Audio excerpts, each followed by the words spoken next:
ঈদযাত্রা ঢাকা টাঙ্গাইল যমুনা সেতু মহাসড়কে শৃঙ্খলায় 7 শতাধিক পুলিশ। ট্রাম্পের ভয়ে অনলাইন বিজ্ঞাপন কর বন্ধ করছে ভারত। তাসনিম জারার চিঠির জবাব দিলেন সার্জিস। এবং সর্বশেষ জানাবো, এখন সংগ্রাম দেশকে স্বাধীনতার কাঙ্ক্ষিত পথে পরিচালিত করার, বললেন চরমোনাই পীর। এতক্ষণ শুনছিলেন সংবাদ শিরোনাম, এবারে বিস্তারিত।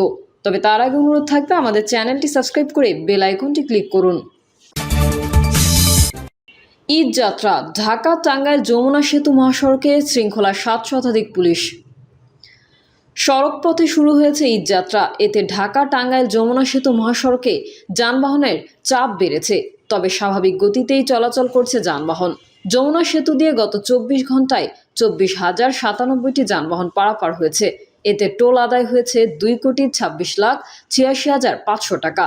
এদিকে ঈদযাত্রায় যানবাহন চলাচলের জন্য খুলে দেওয়া হয়েছে উত্তরবঙ্গগামী লেনের এলেঙ্গা থেকে যমুনা সেতু পর্যন্ত 13 কিলোমিটার। এদিকে ঈদযাত্রায় যানবাহন চলাচলের জন্য খুলে দেওয়া হয়েছে উত্তরবঙ্গগামী লেনের এলেঙ্গা থেকে যমুনা সেতু পর্যন্ত 13 কিলোমিটার। এতে এই লেন দিয়ে মহাসড়কের সংশ্লিষ্টরা জানান, ঈদযাত্রার প্রথম দিনে মঙ্গলবার সব মহাসড়কে যানবাহনের চাপ বেড়েছে। বিশেষ করে এলেঙ্গা থেকে যমুনা সেতু পর্যন্ত সকাল থেকে যানবাহনের চাপ বেড়েছে। যানজট নিরসনে মহাসড়কে পুলিশ সদস্যরা দায়িত্ব পালন করছেন।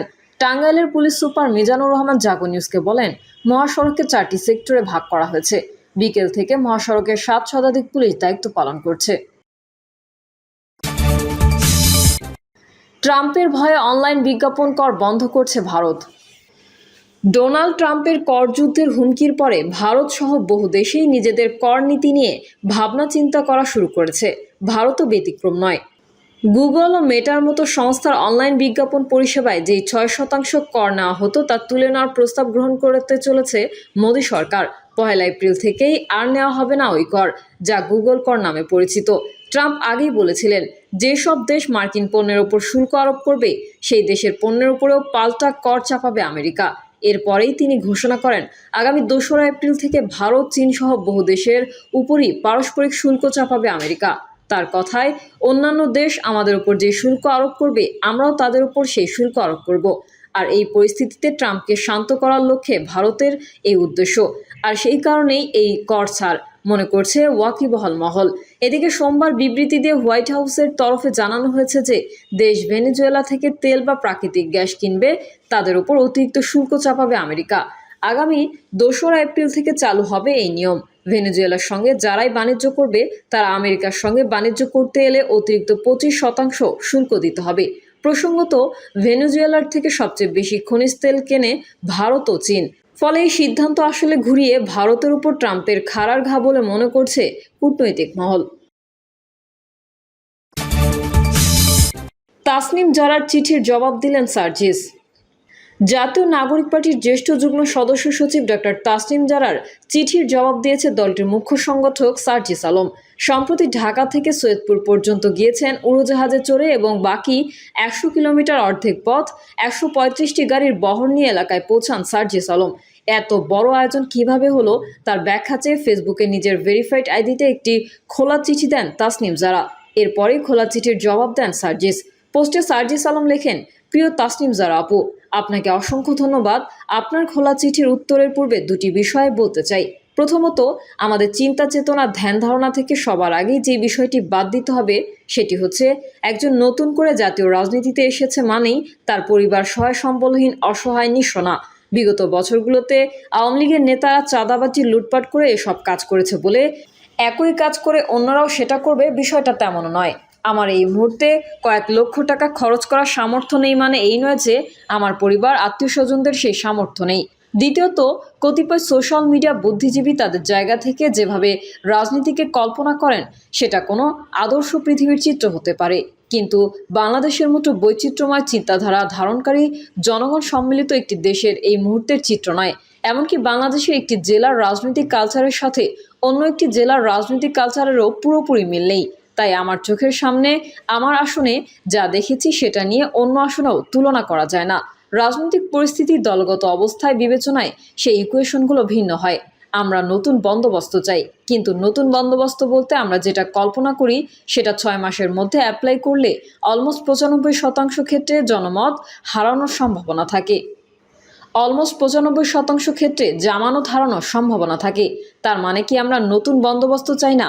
অবশ্যই চাই, কিন্তু সেটা কখনো 6 মাসের ব্যবধানে 180 ডিগ্রি উল্টে যাবে না, বরং সময়ের সাথে সাথে 10%, 20%, 30% এভাবে পরিবর্তিত হবে। এক সময় হয়তো শতভাগ নতুন বন্দোবস্ত দেখতে পাবো। ফেসবুকের রাজনীতি আর মাঠের রাজনীতি এক নয়। আপনার প্রতিপক্ষের সাথে লড়াই করার জনবল এবং সামর্থ্য আপনার যদি না থাকে কিংবা আপনি দেখাতে না পারেন, তাহলে মাঠের রাজনীতিতে দাঁড়ানো সম্ভব নয়। অন্য নেতা তো দূরের কথা, সাধারণ জনগণও আপনাকে গোনায় ধরবে না, কারণ মানুষ স্বভাবতই ক্ষমতামুখী। আমাদের যেমন নতুন বন্দোবস্তের দিকে যেতে হবে, তেমনি মাঠের রাজনীতিতে টিকে থাকার জন্য পূর্বের যে বন্দোবস্তগুলো চাইলেই এখনই ছুঁড়ে ফেলা সম্ভব নয়, সেগুলোকেও পাশে রেখে আপাতত চলতে হবে। যেদিন সেগুলো ছুঁড়ে ফেলার সুযোগ আসবে, সেদিন সেগুলোও ছুঁড়ে ফেলতে হবে। সোশ্যাল মিডিয়ার অনেক বুদ্ধিজীবী তাদের যে আইডিগুলোকে বিভিন্ন ন্যারেটিভ দিয়ে স্টাবলিশ করার সর্বাত্মক প্রচেষ্টা দেখায়, তারা সেই প্রসেসে বাংলাদেশের এই মানসিকতার জনগণের কাছে এই ইলেকশনের মাঠে জানা নামলেও জামানত হারাবে। একই প্রসেসে 5 বছর পরে ইলেকশন করলেও জামানত হারাবে।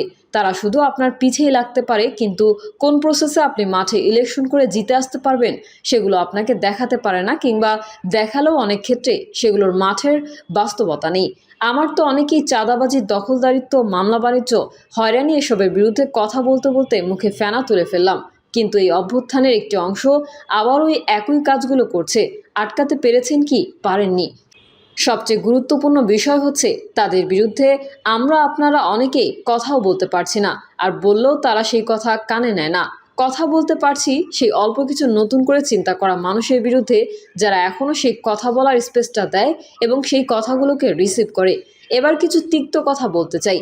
বাংলাদেশের রাজনৈতিক কালচার পরিবর্তন করতে হবে, এটা আবশ্যক, কিন্তু যতদিন না আমজনতা তাদের চিন্তা ভাবনার পরিবর্তন করছে, ততদিন আপনি সরাসরি নতুন চিন্তাগুলোকে বাস্তবায়ন করতে গেলে সময়ের সাথে সাথে অপ্রাসঙ্গিক হয়ে পড়বেন। আপনি আজকে একটি আসনে নির্বাচন করার ঘোষণা দিন, কাল থেকে সেই আসনের অসংখ্য মানুষ আপনার কাছে আসবে নানা তদবির নিয়ে, আবদার নিয়ে। এর মধ্যে অনেক অনৈতিক চাওয়া থাকবে, আবার যাদের আবদার পূরণ করতে পারবেন না তারা আপনার বিরুদ্ধে কথা বলা শুরু করবে, অথচ তারা একটি বারও ভাবছে না বা ভাববে না আপনার সেই সামর্থ্য আছে কিনা, বিষয়গুলো ন্যায়সঙ্গত কিনা। তারা শুধু নিজের স্বার্থটা ভাববে। আপনি দিলে আছে, না দিলে নাই। তার ওপর এখন আপনার কোনো অথরিটিও নাই।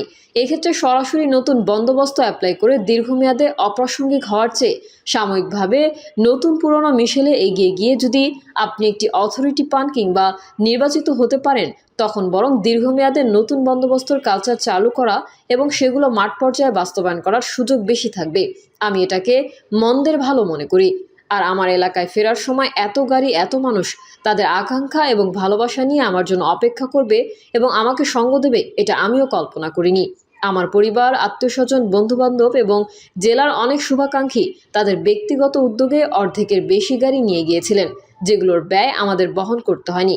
বাকি প্রায় 50টার মতো গাড়ির 6,000 করে যে 3 লাখ টাকা ভাড়া দিতে হয়েছে, সেই টাকা দেওয়ার সামর্থ্য আমার পরিবারের আরও 50 বছর আগেও ছিল, এবং আমি বিশ্বাস করি অন্য কেউ না, শুধু আমার দাদা আমার জন্য যেতটুকু রেখে গিয়েছেন সেটা দিয়ে আমি আমার ইলেকশনও করে ফেলতে পারবো ইনশাল্লাহ।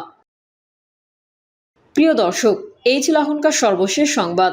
আপডেট সংবাদ পেতে চ্যানেলটি সাবস্ক্রাইব করে বেল আইকনটি ক্লিক করুন। কমেন্টে আপনার মতামত জানিয়ে আমাদের সাথেই থাকুন। ধন্যবাদ সবাইকে। আল্লাহ হাফেজ।